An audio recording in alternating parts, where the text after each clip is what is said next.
बच्चों, आज हम आप सभी को अपने देश की स्वतंत्रता की कहानी सुनाएंगे। ठीक है, आज हम आप लोगों को देश के स्वतंत्रता की कहानी सुनाते हैं। चलो, हमारा देश सोने की चिड़िया कहा जाने वाला देश, हमारा देश भारत को सोने की चिड़िया कहा जाता था। क्या कहा जाता था? सोने की चिड़िया। भारत सोने की चिड़िया हुआ करता था। जब दुनिया नए नए चीजों का खोज करने लगा, आविष्कार करने लगा, तो यही क्रम में यूरोप महादेश के लोग बहुत ज्यादा विकसित कर गए, बहुत ज्यादा विकास कर गया था। तो यूरोप महादेश के लोग समुद्र के रास्ते भारत को आने जाने का खोज कर लिया। इसी क्रम में सबसे पहले यूरोप के वास्को डी गामा समुद्र के रास्ते भारत आया व्यापार के उद्देश्य से। तो भारत के राजाओं ने उन लोगों का बहुत अच्छा से स्वागत किया था। यहाँ के राजाओं का मानना था अतिथि देवो भव, मतलब अतिथि को देवता की तरह आदर किया और उनका स्वागत किया बहुत जोर शोर से, और उनको बहुत इज्जत दिए, बहुत सम्मान दिए। वे सभी जो बाहर से आए थे, यूरोप महादेश के लोग, यहाँ पर आए थे व्यापार के उद्देश्य से। क्या चीज के उद्देश्य से आए थे? व्यापार करने आए। यहाँ का सामान लेकर जाता था, जैसे मरीच, मसाले, कपड़ा, रुई, बहुत सारा सामान यहाँ से लेकर जाता था और यहाँ से 60 गुना, 70 गुना, 100 गुना ज्यादा दाम पर वहां पर जाकर बेचता था। बहुत ज्यादा फायदा हुआ। तो इस तरह से वहां का लोग भारत आकर व्यापार करने लगे। यूरोप के बहुत सारे देश, England, Holland, Poland, Dutch, Danish, पुर्तगाल, फ्रांसीसी, सब लोग यहाँ आकर व्यापार किया। सब लोगों ने आकर यहाँ व्यापार करना शुरू कर दिया। धीरे धीरे क्या, यहाँ वो लोग अपना व्यापार बहुत ज्यादा फैलाने लगे और यहाँ के राजा लोग आपस में ही लड़ते रहते थे क्षेत्र कब्जा के लिए। एक राजा दूसरा राजा को मार देगा, हम तुम्हारा क्षेत्र कब्जा कर लिए, ले वो राजा उसको मार दिया, हम आपका क्षेत्र कब्जा कर लिए।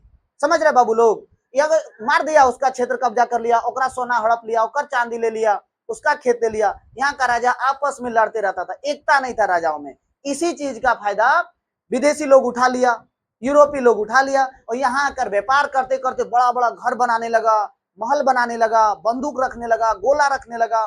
धीरे धीरे अपना कंपनी खोल दिया, बहुत सारा व्यापार करके बहुत सारा पैसा कमाया, सेना रखने लगा। जबकि व्यापारी वर्ग के लोगों को सेना रखने का अधिकार नहीं, वो सब बहुत बड़ा बड़ा सेना बना लिया। अब क्या करने लगा, धीरे धीरे राजाओं में फूट डालने लगा कि देखो हम तुम्हारा मदद करेंगे, तुम इस राजा को मारो, हम तुम्हारा मदद करेंगे, तुम उस राजा को मारो, देखो मेरे पास बंदूक है, सेना है, सिपाही है। ऐसे राजा लोग उनके बातों बहकावों में आ जाता था और उनका थोड़ा सा मदद करके वो राजा को हरा दिया। अब सबको अपने साथ मिला देता था और राजा को लूटते रहता था, उन सब से फूट डाल के लड़ा लड़ा के किसी तरह से। अब अंग्रेज, पहले जो अंग्रेज व्यापार करने लगा, यहाँ पर अंग्रेज का सत्ता ज्यादा हो गया और जितने यूरोप के लोग आए थे सबको खदेड़ दिया और अंग्रेज का वर्चस्व बढ़ गया था ब्रिटिश लोगों का। तो वो लोग क्या किए, यहाँ पर धीरे धीरे अपना कंपनी ज्यादा से ज्यादा लगाने लगे। और क्या किए अंग्रेज लोग, अब भारत के सत्ता में हस्तांतरित करने लगे। अब वो अपना हाथ बटाने लगा, सत्ता में आने लगा। अब क्या किया, धीरे धीरे सब शासन में घुस गया। कौन? अंग्रेज लोग। और राजाओं को उसका गद्दी से हटा देता है और अंग्रेज अपना शासन करता है। अंग्रेज अपना शासन करता है। अब क्या करता है अंग्रेज, यहाँ जितना ज्यादा से ज्यादा पैसा लूट सके, छीन सके, यहाँ के किसान लोगों से, मजदूरों से, व्यापारियों से बहुत ज्यादा से ज्यादा पैसा छीन लेता था। किसान से दुगना लगान वसूलता था, उसका अनाज ले लेता था। यहाँ के लोगों को शिक्षा नहीं मिलता था, यहाँ के लोगों को घूमने नहीं दिया जाता था, अच्छा काम नहीं दिया जाता था।